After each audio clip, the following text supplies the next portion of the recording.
Hello everyone, welcome back with another interesting question from Pathfinder. It's a good question, simple question, properly advanced syllabus, but there is some interesting conclusion you are getting here. Please let's go through that. Now, question number 26 from rotation. Okay. A right angle triangular wedge is placed on a frictionless horizontal surface. So frictionless with its vertical face touching the wall. So you see right hand side vertical face touching the wall.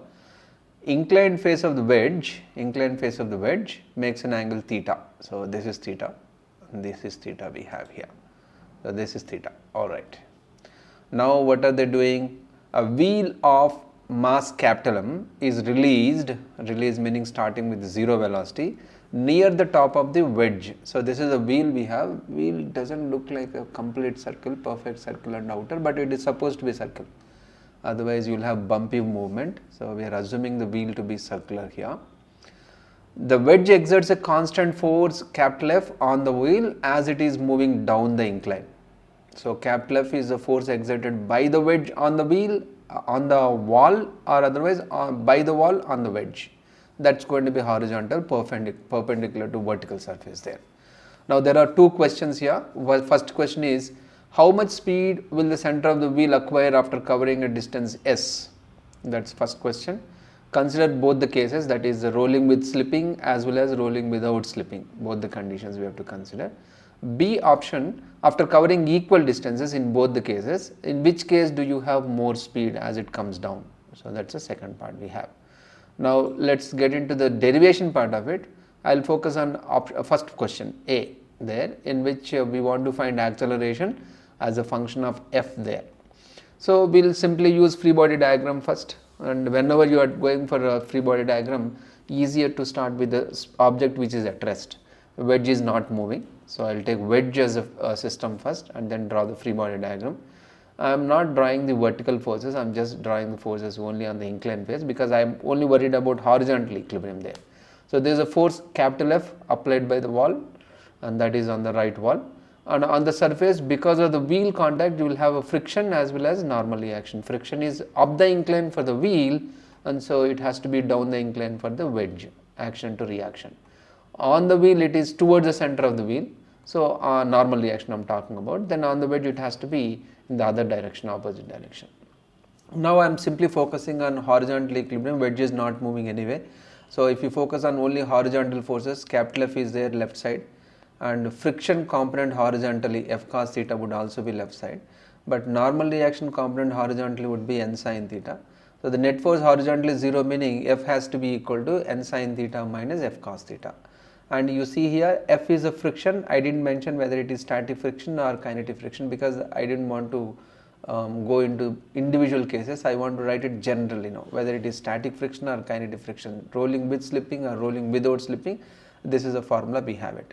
And n equal to mg cos theta, that comes from the equilibrium of center of mass in along the normal. Center of mass moves parallel to the incline, meaning there is no acceleration, normal to the incline there. So n equal to mg cos theta, if I substitute, you will get capital F equal to mg sin theta minus friction, probably static or kinetic, but cos theta is taken common out. Okay, this is the equation I got from applying equilibrium in horizontal direction for the wedge. Over. Now let's go to the wheel. Wheel, I will focus on translational equation only. Mg sin theta is down the incline and friction is up the incline. Mg sin theta minus friction has to be equal to m into a. But once you write this equation and closely observe the expression for capital F, mg sin theta into minus f, mg sin theta minus f is over here, and same thing you got in the equation 2. By using this equation 1 and 2, substituting this over here, you will get that capital F, that is the force exerted by the wall on the wedge, equals to m into a into cos theta, or a equal to f by m cos theta, irrespective of whether it is rolling with slipping or rolling without slipping. In terms of f, if I write, I get the same expression. So and you see f is constant, they said, that means acceleration is constant.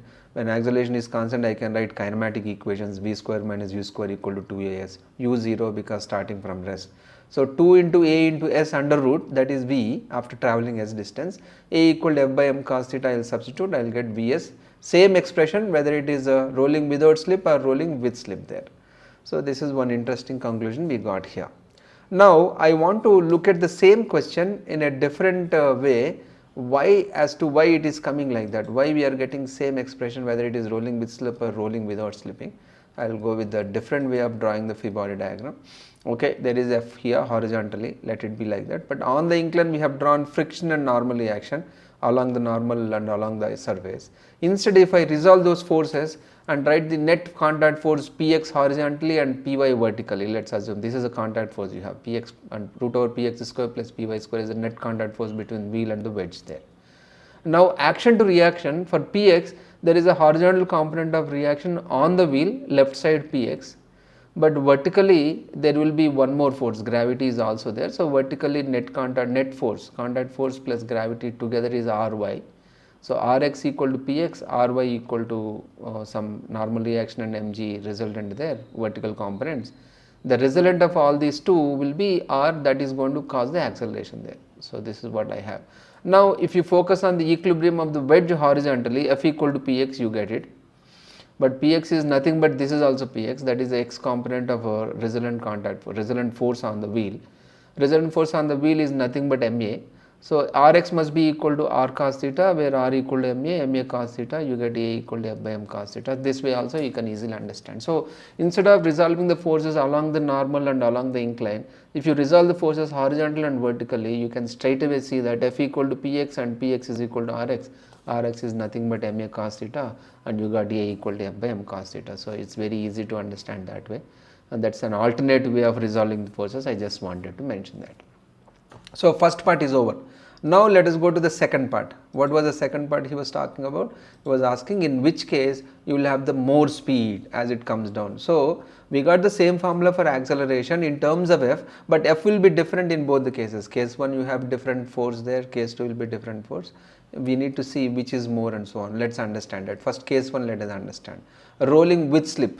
Rolling with slip if you have, right, then friction will be mu into n when equal to mg cos theta. You can substitute, you will get F equal to mg sin theta minus mu cos theta into n there. So, I am just substituting F there, mu mg cos theta, you get that. And acceleration you do not have to calculate it, you know it. Acceleration of the block sliding down the rough surface, rough inclined plane, is the same as the acceleration of center of mass of the wheel when it is rolling with slipping there. So, mg sin theta minus mu mg cos theta equal to m into a, you get acceleration there. So, case 1 is very simple, rolling with slipping. Now, rolling without slipping, when you have, you can't write friction equal to mu into n, it will be less than or equal to mu into n because it is going to be static condition, but we can use another condition from the no slip condition, because the point of contact should have 0 velocity, that means V equal to R omega. When you differentiate either side, you will get acceleration of C equals to R alpha. So, this condition I can apply, and torque about P we can write, that is equal to I about P into alpha. The wheel moment of inertia they did not mention. I am assuming that K is the radius of gyration about its center of mass, then I about P will be m into K square plus m d square, parallax theorem I am writing, where d equal to R. So, you got m into K square plus R square times alpha equal to A by R, I am substituting there. Now, here for simplicity I will take gamma equal to K square by R square. In fact, you need to remember these expressions. Gamma equal to K square by R square, if you write it, then acceleration will come out to be equal to gets cancelled, you will have g sin theta here divided by 1 plus K square by R square, you will have, that is 1 plus gamma. You need to remember this formula even for simple competitive examination like JEE mains and other CET exams also. This formula is commonly used, you are supposed to remember it, A equal to g by 1 plus g sin theta by 1 plus gamma. And if you substitute A there, A cos theta we got na, F equal to A, if you substitute there, you will get mg sin theta cos theta by 1 plus gamma is the applied force here. That is case 1. And one more thing, we need to understand the condition for no slip here. What is the condition for no slip? Calculate friction. Friction will come out to be this, alright. How much is that? Gamma by 1 plus gamma into mg sin theta. In fact, this also you need to memorize it. Static friction equal to gamma by 1 plus gamma into mg sin theta, where gamma equal to K square by R square. And if there is no slip, meaning it has to be less than or equal to mu into n, where n equal to mg cos theta, you got this relation. Mu cos theta by sin theta, mu cot theta has to be greater than or equal to gamma by 1 plus gamma. This is the relation I am getting it. Please remember this, we will be using this relation as we go on to the next part of the derivation there. So, mu cot theta has to be greater than or equal to gamma by 1 plus gamma, we got that. Now, well, let us go to the final part of this derivation, where comparing V's, that is what he is asking now, which V will be more. V equal to root 2 as because acceleration is constant. A is same, A is not same, S is the same. So V is proportional to square root of acceleration. So V1 by V2 equal to square root of A1 by A2. A1 and A2 we have calculated in terms of capital F we have done, in that is the first case, but we want to write it in terms of other known quantities. That's why we have written it as g sin theta minus mu g cos theta because slip case. And A2, when there is rolling, you need to remember it like a formula, g sin theta by 1 plus gamma, and that is what we have. If you simplify it, you are getting 1 minus mu cot theta into 1 plus gamma. This is what I am getting, A1 by A2.